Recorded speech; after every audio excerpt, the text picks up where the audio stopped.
artefak yang benar-benar tua banget, bahkan bisa di carbon dating, lebih tua daripada Borobudur. Wow. Beliau ini konon katanya di daerah ini sudah menyiapkan satu bunker, mempersiapkan untuk di akhir zaman. Tahu kayaknya.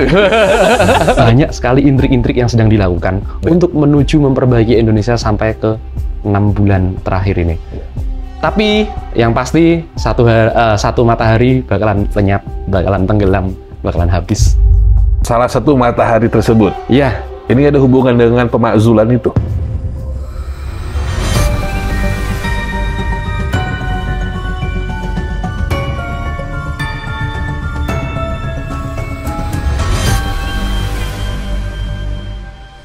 Bismillahirrahmanirrahim. Assalamualaikum warahmatullahi wabarakatuh. Thank you teman-teman buat segala supportnya. Kalian sudah nontonin, subscribe, komen, dan juga share ke teman-teman kalian. Akhirnya kita hadir di episode baru kita. Nah, di Bisikan Goib kali ini, Bang Robi kedatangan seorang bintang tamu dari Kisah Dunia Lain YouTube channel. Dan doi ini saya nggak tahu ya apa memang kelahiran tahun 99 atau 98 atau berapa, semuda itu mungkin ya. Karena kalau dari Instagramnya Ki Atmo Wijoyo gitu ya, itu 99. Ini sebenarnya martabak apa dukun? Guys, ada Ki Atmo, guys. Ki Atmo, terima kasih. Selamat datang Bang Robi. Ya, selamat datang. Terima kasih buat waktu ya. Seperti yang aku pernah lihat gitu, yang aku dengar juga, kalau dirimu tuh banyak sekali metode atau mediumnya. Iya. Entah itu mungkin dalam perantaraan, dalam komunikasi, atau penyembuhan ya. Iya, gitu ya. Betul Bang Robi. Kali ini Bang Robi lihat ada salah 3 atau 4 nih, nggak tahu. Iya. Dulu bawa apa nih? Iya, aku bawa ini, bawa kartu tarot. Ini umum lah ya. Sekarang tiap perempatan ada kartu tarot kan. Iya. Ini dadu, ini the dice prediction. Ini salah satu yang aku bisa prediksikan ramalan skor sepak bola Piala Dunia satu-satunya di dunia, aku yang tebak bener. Ya. Itu ada banyak lah, ada jejak digitalnya. Jadi gak hanya gurita ya? Itu dia. Aku juga. Itu pas waktu aku pakai prediksi seperti ini, yang kita jalankan adalah mulai dari jalannya pertandingan dan segala macamnya sampai hasil akhirnya seperti apa. Nah itu ya alhamdulillah tepat. Ball possessionnya juga lo ramalin tuh? Tepat sekali. Oke, lanjutin. Nah kalau yang ini kan kartu tarot. Ini di tiap orang sekarang banyak lah ya kartu tarot ya. Cuman sekarang sebelum kita mau mulai, aku mau ini Bang Robi dikit aja ya. Nanti di akhir bakalan kita buka. Aku mau cek ada beberapa hal tentang Bang Robi yang pengen aku tahu dari kartu ini. Dengan senang hati. Aku ambil berapa kartu? Oh, di shuffle dulu. Nanti kita tata di sini. Berapa shuffle ya? Terserah. Boleh. Ya. Aduh.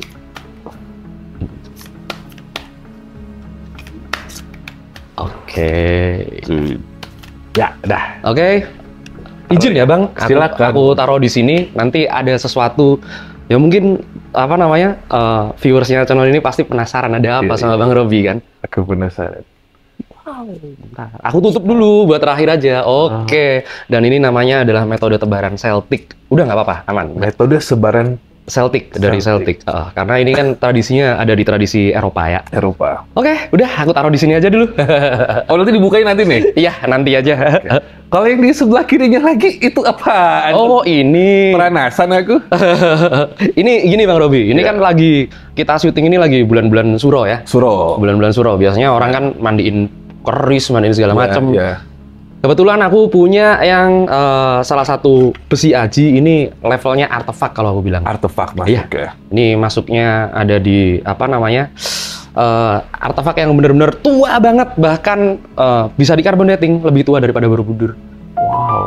Nanti kita ngobrol-ngobrol boleh lah kalau soal yang ini, Suro. Nah Ki, jadi aku pengen denger langsung deh tanpa aku bertanya banyak. Anggaplah karena aku memang bukan orang Jawa asli gitu ya, aku ada setengahnya Jawa, setengahnya Batak. Pengen tahu dong sesungguhnya malam suronya seorang Ki itu apa saja yang dilakukan, apa yang tidak boleh, dan sesungguhnya apa saja tradisi yang diterapkan. Pengen tahu, aku pengen dengar ceritanya. Siap. Jadi gini Bang Robi, sekarang malam Suro ini ya, di bulan Suro, ini banyak banget pergeseran. Pergeseran pengertian dan kemudian pergeseran sejarah budayanya ini. Jadinya sekarang yang ditangkap oleh orang-orang yang zaman sekarang tahu ya, ini cuman esensi seremnya doang. ada yang kayaknya tulang wangi, katanya kan banyak yang tulang wangi kalau mau suro sakit segala macam gitu. Itu sedikit aku bantah, karena memang dalam literatur Jawa nggak ada yang namanya tulang wangi. Adanya cuman kalau tulang kan balung ya bahasa Jawa. Balung. Ada balungan gede, balungan kiri, udah gitu aja. Itu tulang wangi, aku nggak anggap itu. Terus kemudian pergeseran yang aslinya adalah dimaknakan pesta, kan tahun baru ya. Tahun baru Jawa. Itu kemudian jadi banyak hal yang mistis akhirnya kan.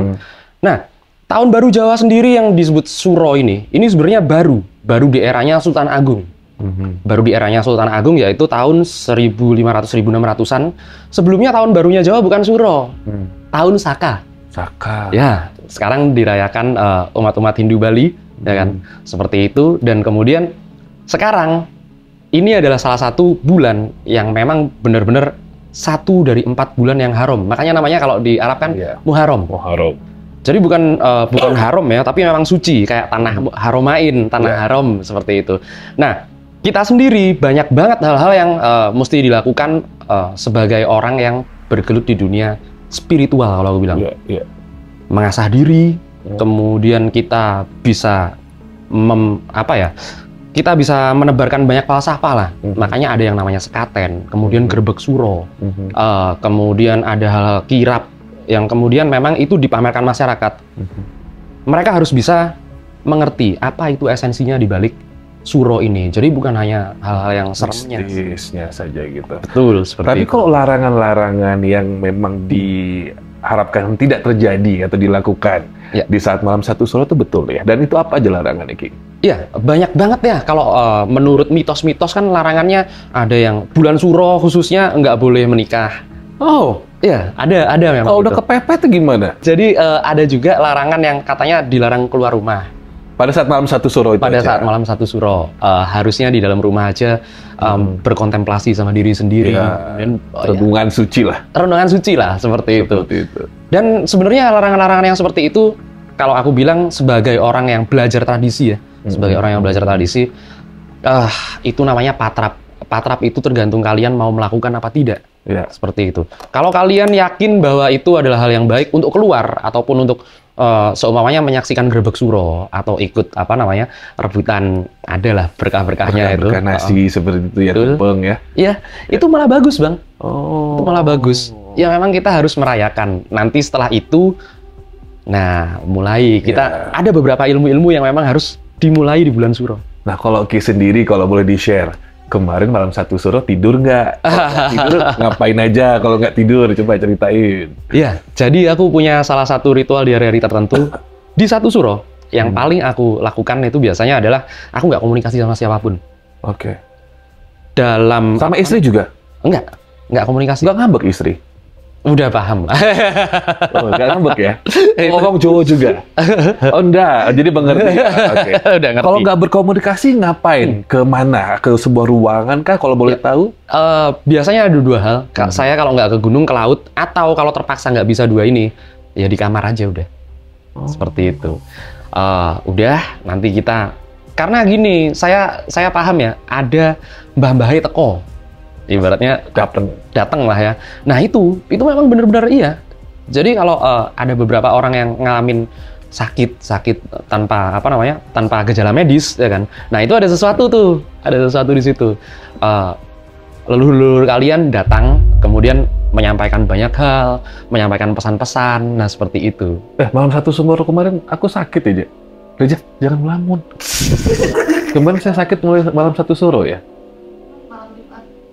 Ya. Oh iya bener malam Jumat. Ya, tuh Bang mulai sakit ya Mas, tulang mulai sakit ya, demam itu. Oh iya itu. Demam Bang, memang tandanya demam. Demamnya langsung tiba-tiba meriang gitu. Iya. Nanti aku cek berarti. Dicek ya dari garis tangan ya. Betul. Oh ya lanjut. Terus.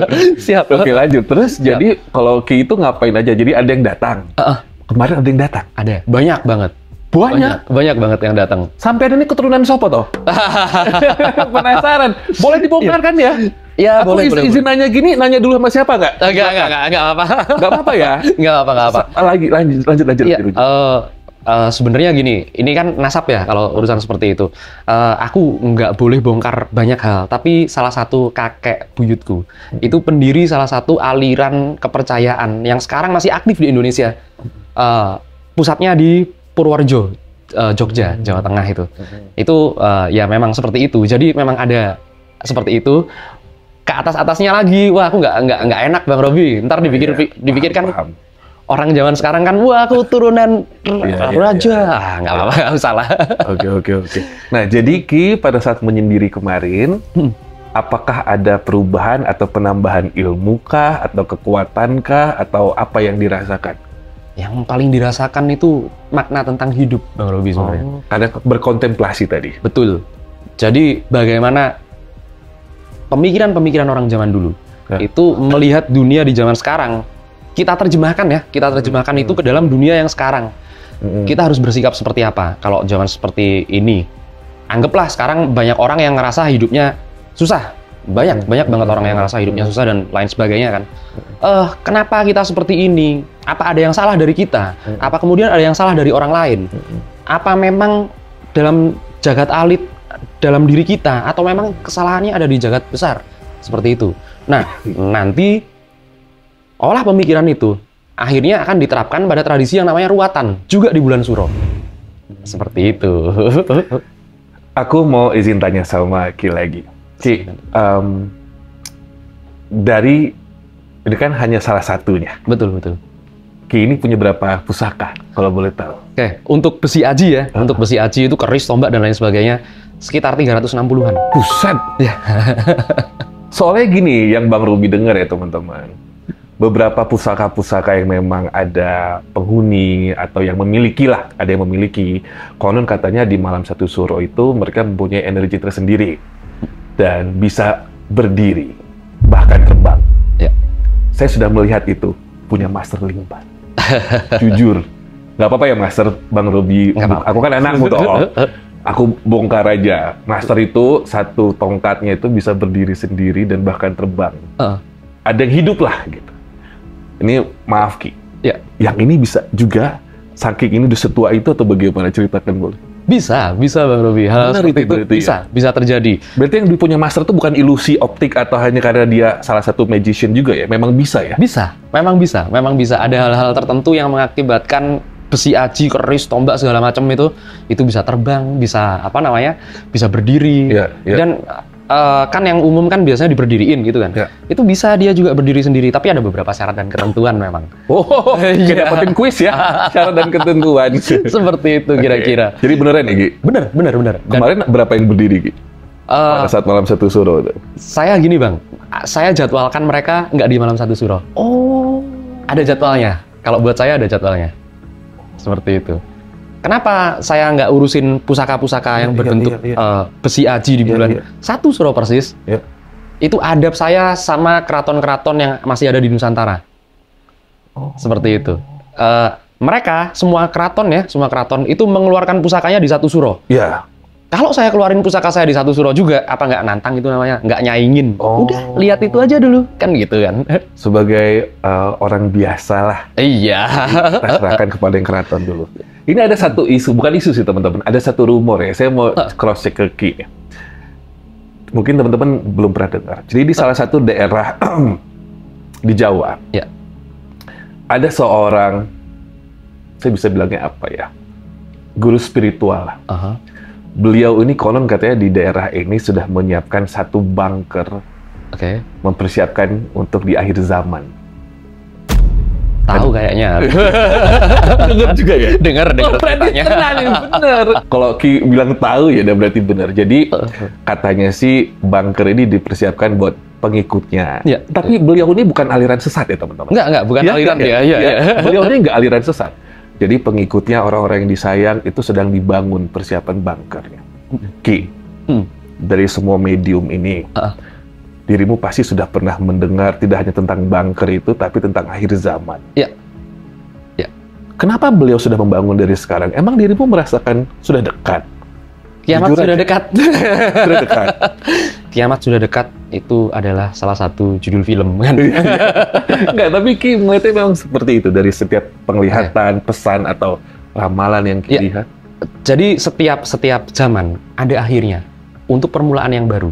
Nah, kita udah ditentukan ya. Kan dulu Rasulullah udah bilang kita ini udah masuk ke akhir zaman. Akhir zamannya kapan? Kiamat itu seperti apa? Dan kemudian ada juga isu-isu yang katanya Pulau Jawa bisa hancur kan, terbelah karena megatrust dan lain sebagainya.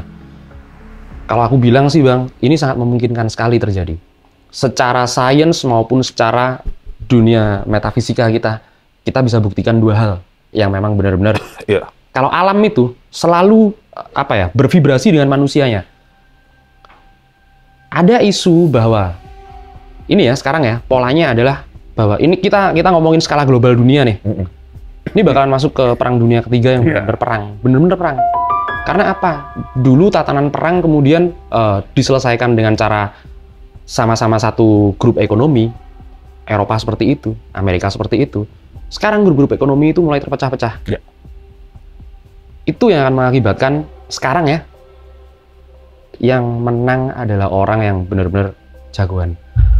Kita kuat, kita bisa seenaknya sendiri.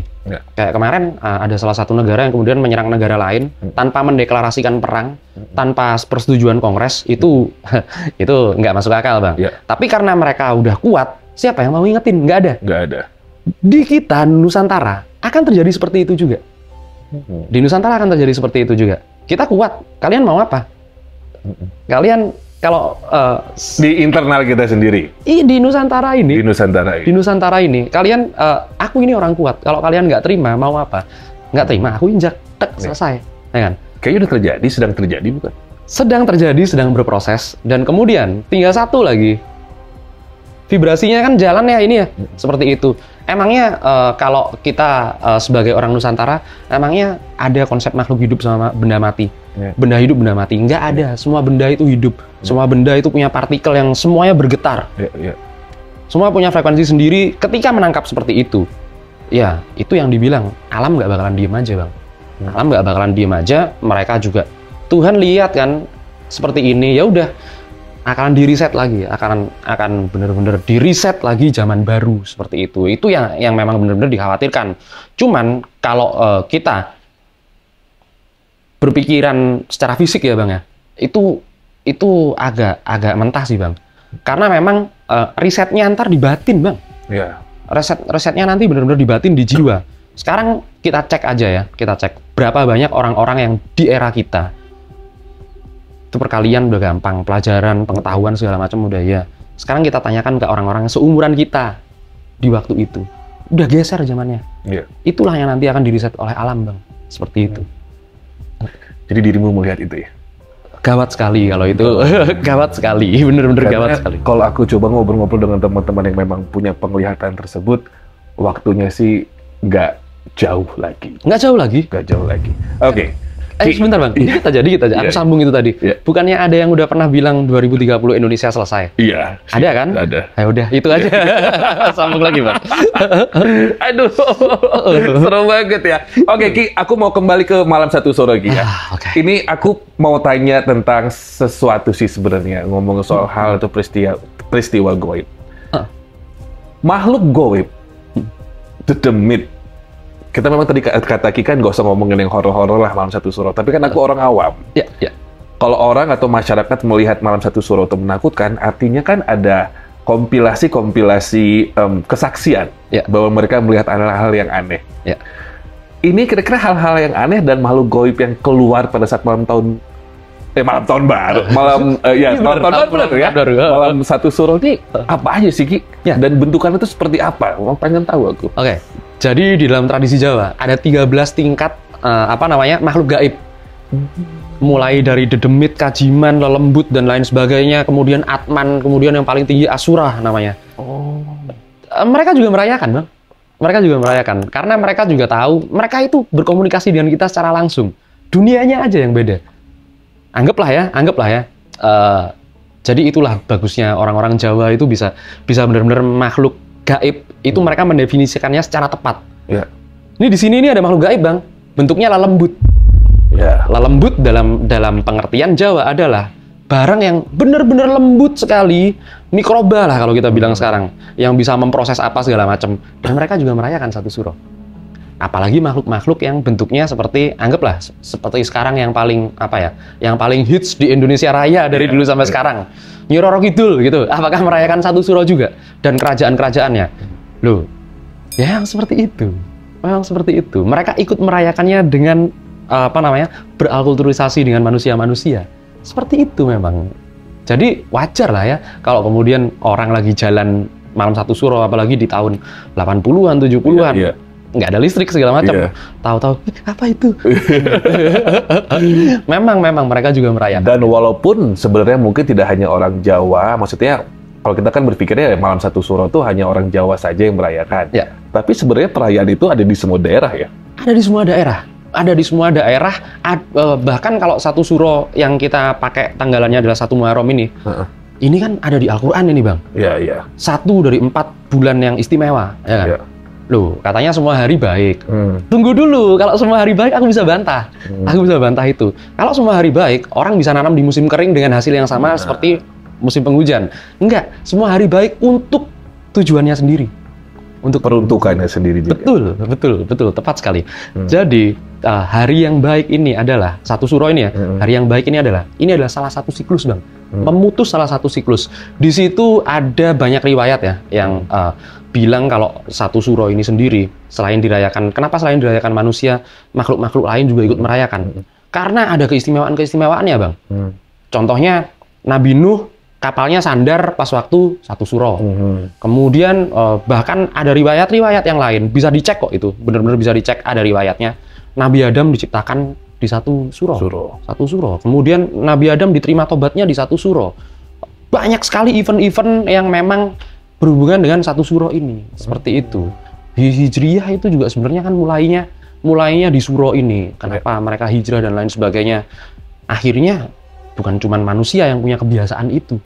Makhluk-makhluk itu pun ya kalian cek aja tahun depan di satu suro seperti apalah ya bedanya. Nanti kalau mau konten-konten horor, misalkan kalian suka yang namanya jalan-jalan gitu ya, atau mungkin kalian mengunjungi tempat, rekamnya di malam satu suro mungkin ya. Satu suro. Mereka lebih mudah, aktif. Lebih aktif. Dan kalau mau ngebuktiin nggak usah pakai alat yang ribet-ribet. Kalian pakai aja avometer. Multitester digital itu loh. Tapi nanti aku kasih tahu caranya gimana. Itu bisa kok. Aduh, Ki, ini aku tuh sebenarnya sih kalau nanya-nanya soal negara tercinta kita Indonesia itu agak-agak takut gitu ya, agak-agak sensitif. Cuman aku pengen aja sih Ki melihat dari sisa 6 bulan untuk negara tercinta kita Indonesia ini sampai akhir nanti 2025. Ki mau atau Ki mengizinkan saya untuk bertanya kah untuk Ki melihat 6 bulan ke depan, kalau misalkan nggak diizinkan saya bertanya, kita nggak usah ramal-ramal deh. Sangat diizinkan sekali, Bang. Boleh, kalau itu sangat suka sekali ya. Suka dia. Kalau dia suka, kalau gitu silakan Ki, apa yang Ki mau sampaikan 6 bulan ke depan nih sampai akhir tahun nanti. Good and bad, boleh. Aku 6 bulan berarti aku ambil sampai akhir tahun lah ya. Kuartal. Aku ambil sampai akhir tahun. Ya kalau kita ngomong Indonesia ya, kita ngomong sebagai Indonesia, aku itu nggak habis pikir Bang sama Indonesia. Kita ambil nanti, kita ambil mundur dulu buat ambil 6 bulan ke depan ini. Indonesia kan ada sistem pemerintahan yang namanya republik ya. Yang ngajarin siapa coba? Coba tulis di kolom komentar. Yang ngajarin Indonesia jadi republik siapa? Karena leluhur-leluhur kita ternyata nggak ada yang tahu republik. Taunya sistem kerajaan. Sistem Mandala Majapahit seperti apa? Seperti apa? Siapa yang ngajarin republik? Kalian belajar. Kemudian bagaimana cara untuk memilih pemimpin seperti apa? Dari zaman dulu, bagaimana caranya memilih pemimpin? Zaman sekarang gimana memilih pemimpin? Suaraku satu dibanding satu suara profesor yang punya gelar di bidang politik, budaya, segala macam, sosiologi, nggak sama ternyata suaraku. Dia lebih punya banyak pengetahuan daripada aku. Aku milih sama dia nggak seimbang.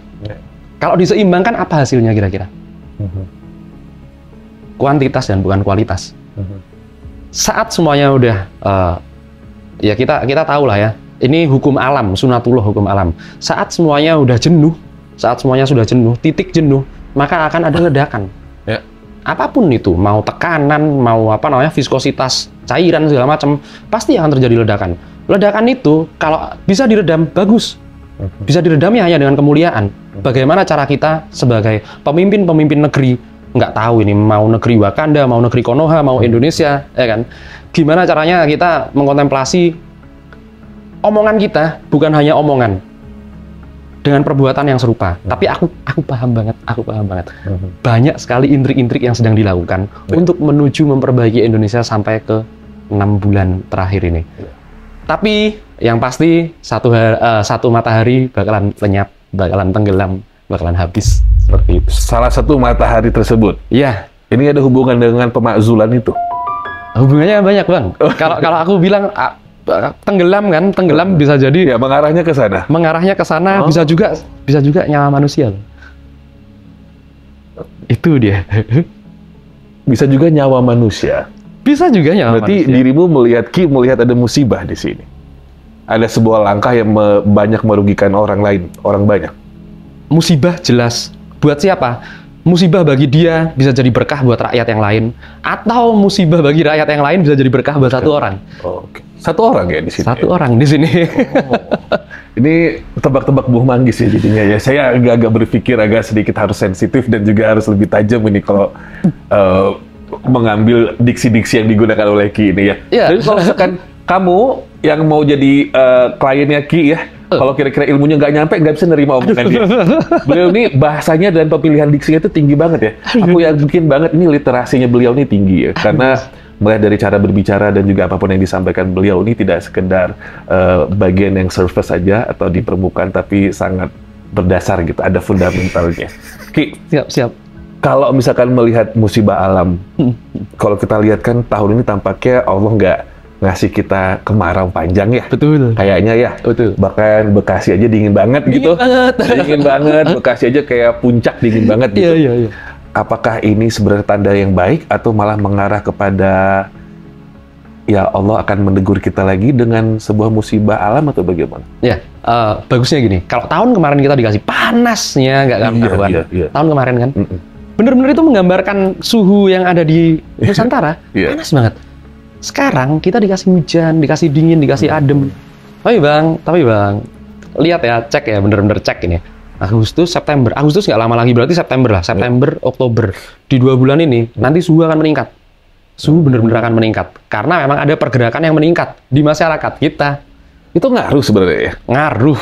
Pola pikir, apapun yang kita katakan, kita ucapkan, kita rasakan, ngaruh ke alam. Ngaruh ke alam. Aku mau kasih pembuktian buat teman-teman ini semuanya bisa buktiin di rumah sendiri. Kalau kalian punya air kayak apa segala macam ya kan, kata-katain aja. Kan nggak kelihatan tuh. Kita kata-katain aja. Sama yang satunya kita doain baik-baik. Taruh dia di freezer. Nanti lihat pembekuannya dia beda. Molekul pembekuannya dia beda. Karena menyerap energi ya. Betul. Alam pun juga menyerap energi. Betul. Masalahnya, kalau air di gelas ini skalanya kan kecil, Bang. Nggak bisa balas dia. Ya, benar. Kalau alam ini, kita sekali dibalas, kelar kita sudah. Padahal kadang kita tuh berpikir ya, teman-teman. Aku sendiri berpikir, aduh, ya Allah, coba nih hujan. Tiba-tiba hujan dong. Asal jangan pas aku lagi mawangin hujan, Bang. Kebetulan reputasiku mawang hujan 100%.